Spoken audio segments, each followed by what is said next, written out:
她是大家眼中最好心善良的女生，一个新晋的女演员，但她的哥哥就是个坏蛋，竟然在出道前这么差一点的时间点，拿刀指向了她，连续15次毫不犹豫。接着哥哥放火，把整个房子给烧毁了，连带楼下睡觉的爸妈也没能幸免。哥哥承认了一切罪过，希望法官判他死刑。然而没人预料到，在 T 家庭发生了这么可怕的事件，有一个令人着迷的秘密。案件发生已经过去了15年，导演部察觉到了其中的不寻常之处。不久前靠自己的实力取得了不错的成绩，处女作的电影1小时前拿下了凡尔赛国际电影节的第1名，成为国际知名导演。事情闹大之后的首要任务，想把15年前的把 T 家庭的事情拍成电影。为了探究幕后的故事，新手编辑甄寻，他写出来的人物都一个样，因此整整8年，也是因为这个原因，没有人采用过这个作品。主编对他束手无策，确实他有点缺乏经验，但是他以前在 T 家住过，可能会对发生悲剧的了解历时一家一点情况。之后不香就来找他了，问他有没有了解到受害者妹妹的消息。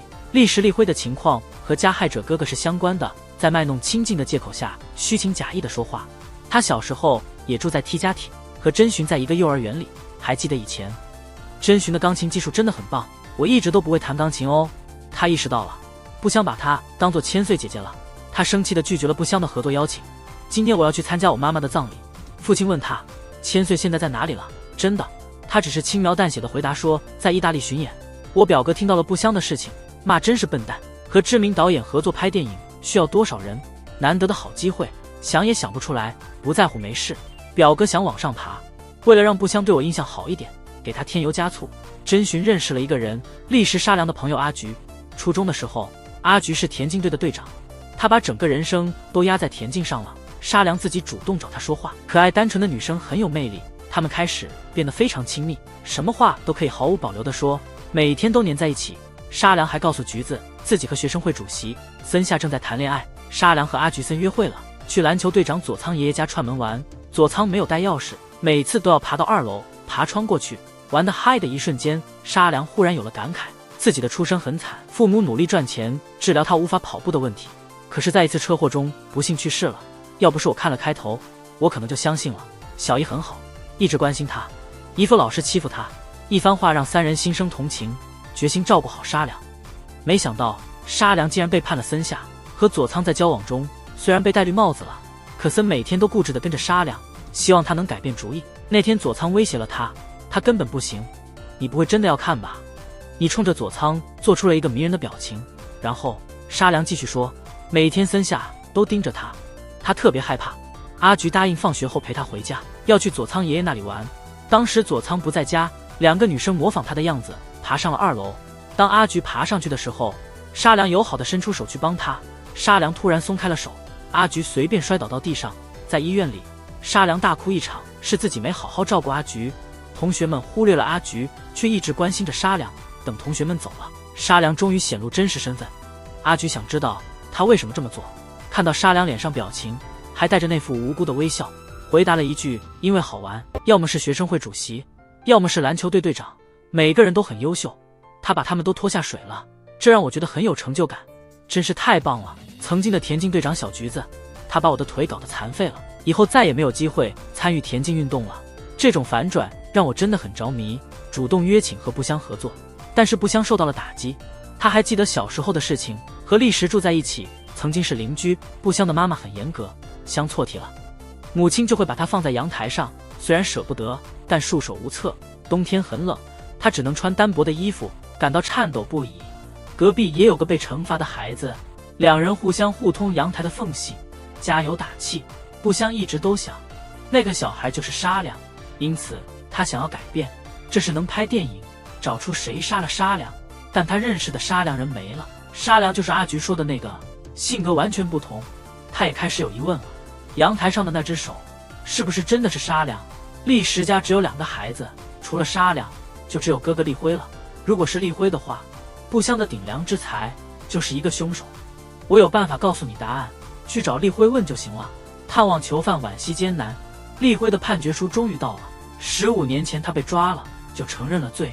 警方没调查他的动机，他猜测自己可能被家人欺负，因为压力过大，导致发病后才会犯罪。当初为立辉做精神鉴定的是古老的神谷教授，真心希望传达一下，这个案子对立辉太重要了，他在乎的不行。经过深入审议，赶下决断，立辉没有受虐待，也没有精神问题。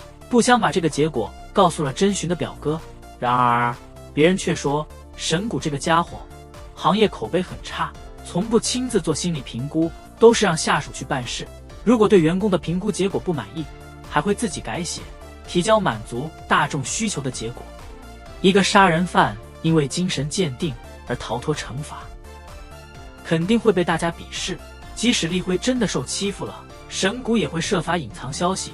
表哥说的没错，当时给立辉做鉴定的是神谷的下属，他一直想把事实说出来，但是被神谷嘲笑，想办法把他调到农村。经过精神鉴定，证实立辉确实有问题。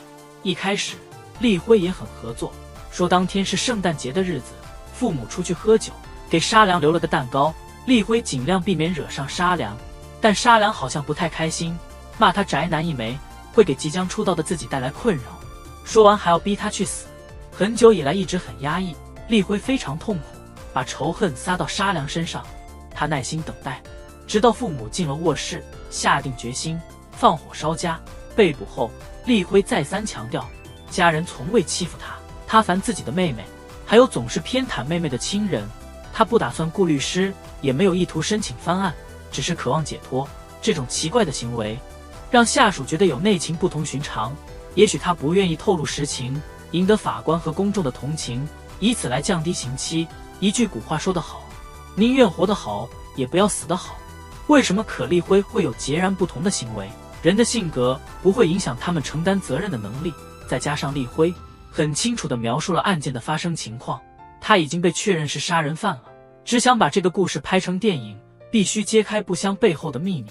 闲聊时，不香询问了千岁的情况，实在解释一下，姐姐还在外国。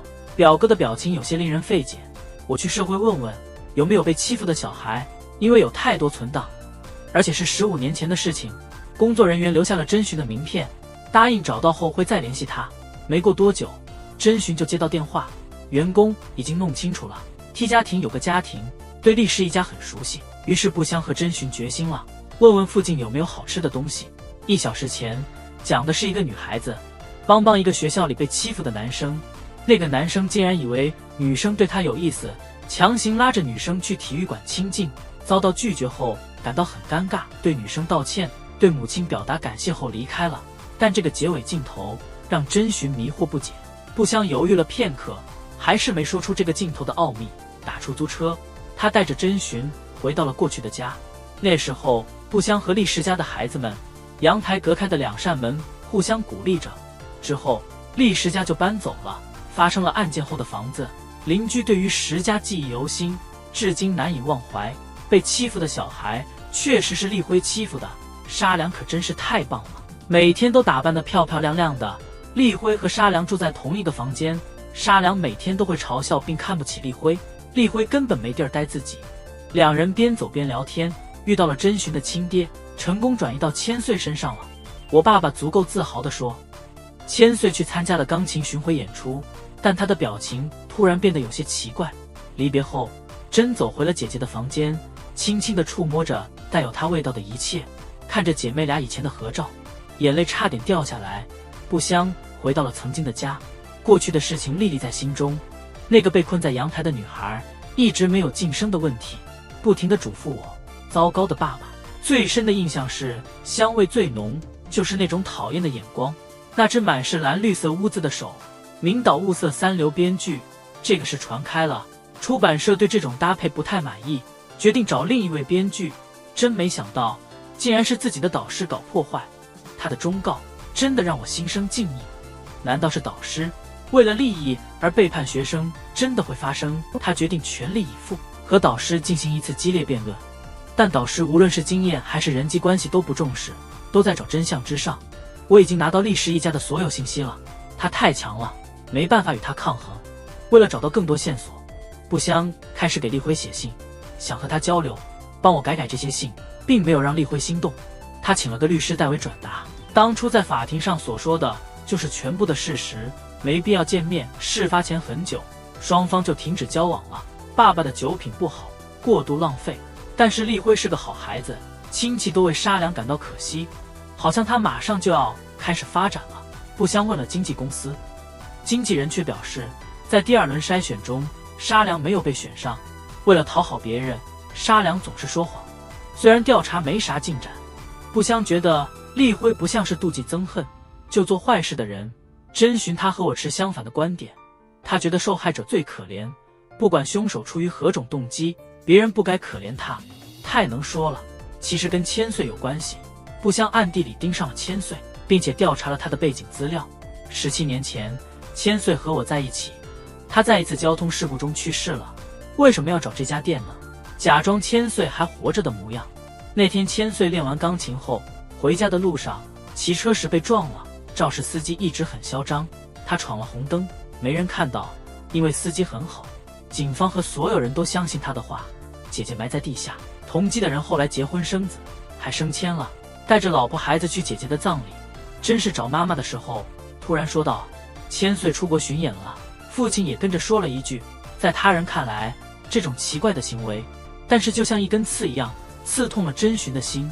他知道家人无法接受姐姐的离开，打算用谎言来安慰痛苦。这个谎言一直到现在都没有停止。不香一直在探寻真相，尽管知道了加害者和受害者的思想有什么用，找到真相时就知道前进的方向了，能给他继续活下去的动力。以前不香杀人过，他身边有2个人过世了。那个公寓里面，父亲每天都在不停地责备我。每次这个时候，小不香都会害怕的外出，连关门都怕出声。那一天，爸爸也出来了，闻了下香气，说要看电影去了。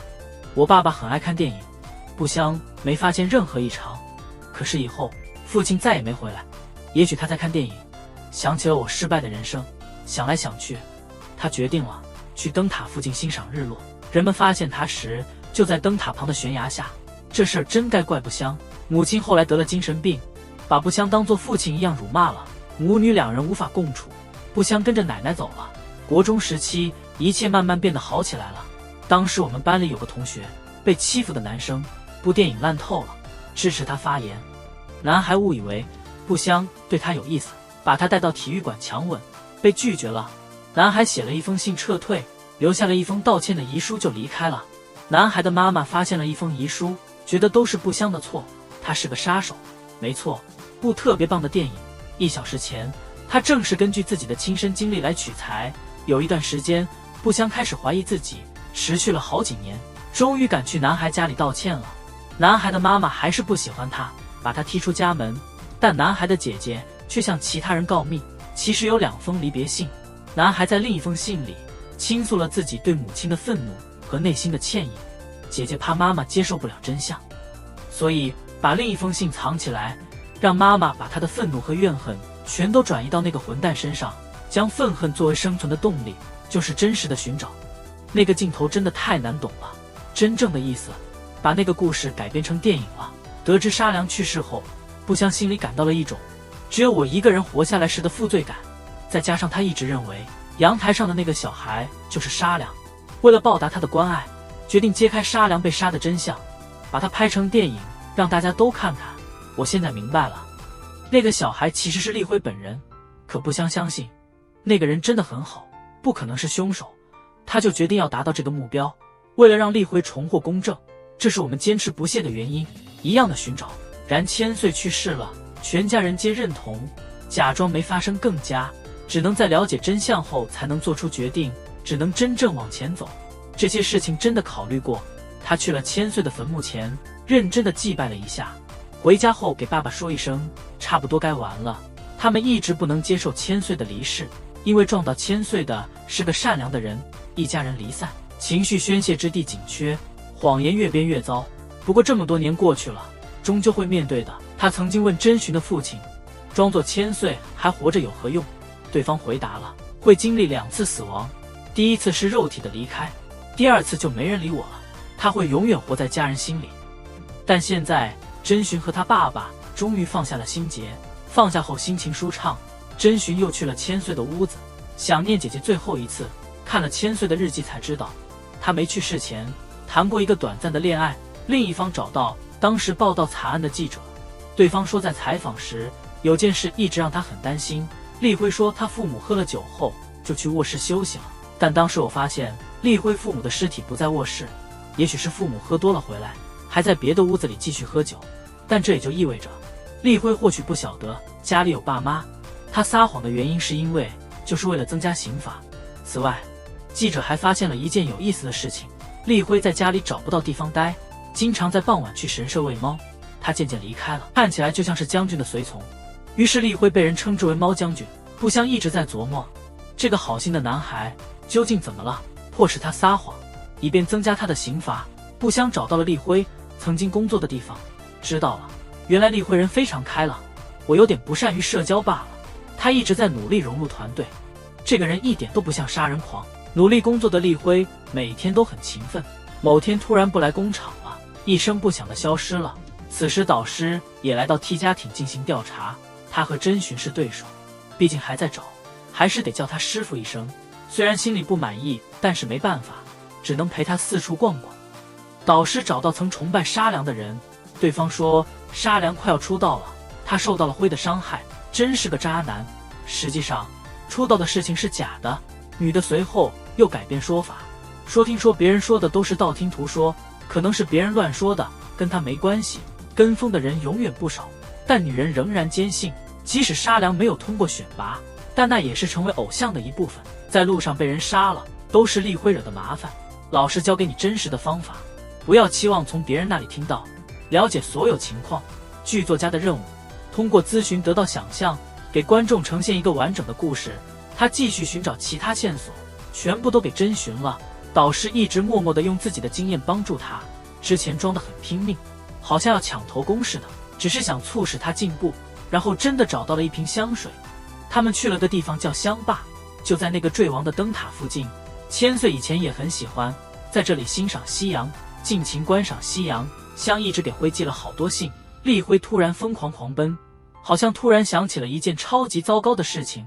律师建议一立辉的状态变得越来越糟，最近还是别给他寄信了吧，判处死刑的日子越来越近了。如果到那个时候还没有揭露真相的话，所有秘密都会被埋藏。突然提到千岁，真的让我吃了一惊。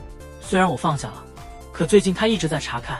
千岁发生车祸了，当时大概是千岁下完钢琴课就回家了，不是回家的钢琴师之路，他好像有点绊脚石，想去一个地方绕个弯。另外，他还在千岁的日记里发现了个秘密事情，当时和甘穗在一起的人别名是猫将军。千岁出车祸的地方就在立辉喂猫的那个神社附近，而立辉的离职时间突然到来，原来是千岁发生车祸的那年，他们曾经是情侣。千岁和立氏一家发生了可怕的事件，有关系吗？从千岁每天的行程来看，走一小段路就能到神社，就是发生车祸的地方。岁快要死了，和立辉一起待在神社玩，可能有2个人要去其他地方，但突然发生了车祸，立辉感到很害怕，于是一个人匆忙离开了现场。之后他感到非常内疚和懊悔，索性放弃，全力寻求解脱。2人希望千岁的手机能实现他们的愿望，由于手机型号过旧，修复会花费一些时间。这几天以来，我真担心爸爸不能接受，所以一直没敢说实话，怀疑千岁跟惨案有关系。而真寻的爸爸主动找到真寻，他其实早就听真寻妈提到过，经常看到千岁和一个男生在一起，在悬崖灯塔旁赞赏夕阳。真找不到我爸，也不知道那个男生叫什么名字，千岁也没说过。当时千岁还说不愿意去其他地方上学，和家人吵架。没过多久，他突然又改变了主意，爸爸也不知道中间发生了什么。千岁经常给男友写信，信放哪儿随意，爸爸只记得千岁喜欢珍惜重要的东西，把重要的东西放进饼干盒里。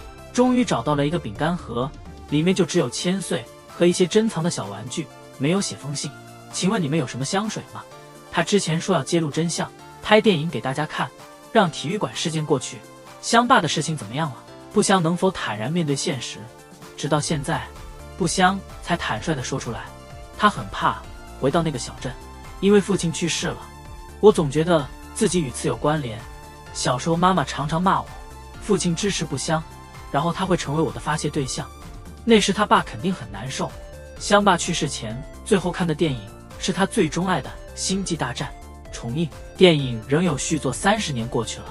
如果爸爸当时知道的话，可能就回家了，期待再过30年看续集。不香一直都相信电影可以改变人的心灵。然后小草拿着立辉的照片，在神社周围找人打听，给他留下深刻印象的美发店老板。店主说立辉当时和甘穗有过一段关系，没想到千岁很快就不再来神社了。然后传来立辉被 dump 了的消息，这是在车祸前就发生了。编辑一直在催问故事的发展，但立辉仍然被监听部分香，线索不多，遇到了取材的困难。不香找到了立辉的律师，现在立辉拒绝了奈何律师，没办法，因此他很烦恼犯人立辉的困境，找狱警帮忙，买了写字的工具，给不香写了一封信。他说他只想平静地等待离世，希望不香能够忘记这个事情，把他看作一个无情自私的杀手，对人类毫无帮助。了解他们遇到了困难，靠谱的导师主动约不香了，告诉他立辉没带手机，千岁和我一直都是通过写信联系的，现在很可能信被隐藏起来了。藏啊，肯定是俩人共同留下美好回忆的地方。如果我没记错的话，真寻爸好像提到过，最经常和立辉一起玩，在灯塔处观赏夕阳。另外一个人真的问了千岁的朋友，得知千岁出车祸后的意外，沙良去了现场给事故献花。奇怪的是，他竟然露出个怪笑，有什么好笑的事情发生了人就死了？这人真是个渣男。终于拿到修好的手机了，照片上看起来还不错。他们的猜测没错，千岁和立辉真的是在谈恋爱。他们站在悬崖边看落日，也许和不香爸有过交流，见过一样的景色。不香一个人来到了悬崖灯塔附近，这里一直没人，已经上锁了。他下定决心，毫不犹豫地卷起袖子，开始向上爬了。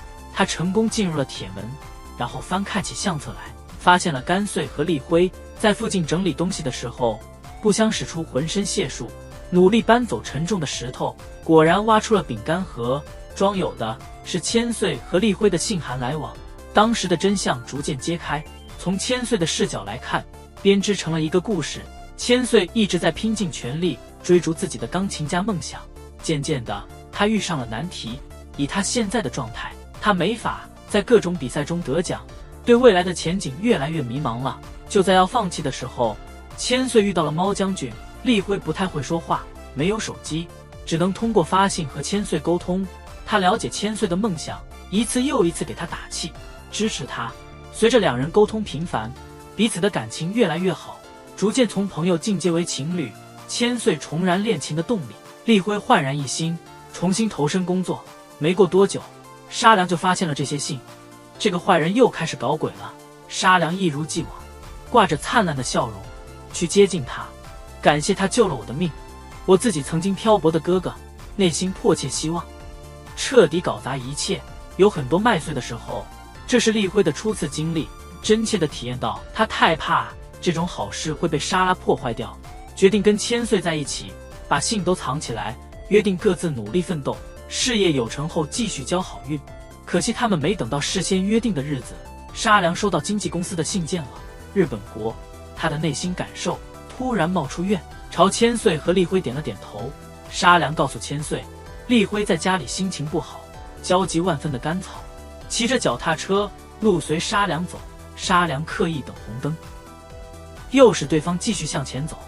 千岁热心助人，不幸遭遇车祸了，而这个名叫沙良的人被称为恶魔，离开了。之后立辉郁闷不已，辞职沉溺在农田里。圣诞当天说谎说自己快要成功了，不想要个废物的哥哥。